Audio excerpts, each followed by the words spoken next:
কেন নিব না? এটা এলডি ভোল্টেজ না, কি ভোল্টেজ না, এলডি ভোল্টেজ দিত। এটা দিলে হবে, হবে না তা না, কিন্তু এটা ঝামেলা আছে। এটা আইসি, এটা কি, এটা আইসি থেকে। তাহলে আইসি নষ্ট হলে তো পুরো আইসিটাই পাল্টা লাগতে হতো। আর এলডি নষ্ট হলে কোনো আইসি পাল্টা লাগবো? বুঝছেন? আচ্ছা, এরকম এই যে এলডিও, এইখানে কোনটা আছে? এটা আছে এলডিও। কত? এলডিও 8 নাম্বার বল। কয় নাম্বার বল?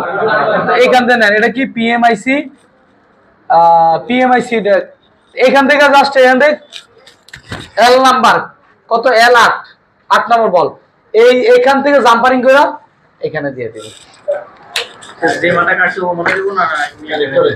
এইটা দিবেন কেন? কানেক্টরে ঘুরা দিবেন। এটি শেষ, এটি কাহিনী শেষ, এটি শেষ। অন করেন ভাই, এটি কই গেল? রেজিস্টর মেজিস্টর শেষ, বাদ দেন, বাদ দরকার নেই। ওর কি দরকার?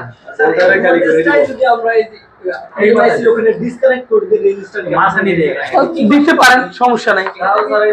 তাহলে হইলো দেন, আর তাও চলে, গুড, এটাও চলবো। কি হবে?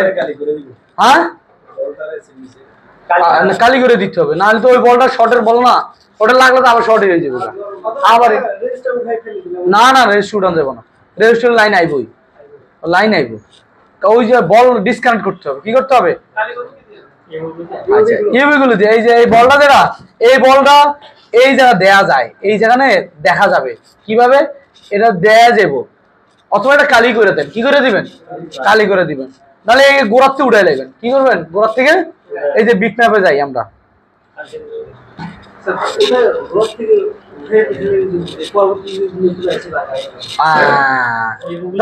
নতুন আইসি লাগাইলে কাজ হবে না, হবে আবার নতুন করে বল বানাইতে হবে।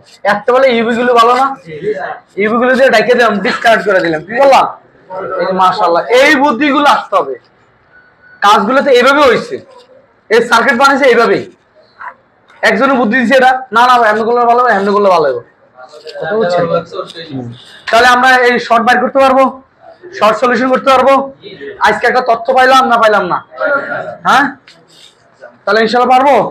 আর এটার আলোকে আমরা সবগুলো বাকিগুলো দেখাই। আর ডিসকানেক্ট হলে কি করব? রিবিলিং করব, টোকা দেব। কি দেব? টোকা দিব। না হলে কোন রেজিস্টার কারণে হইতে পারে, লিকেজ হলে রেজিস্টার কারণে ডিসকানেক্ট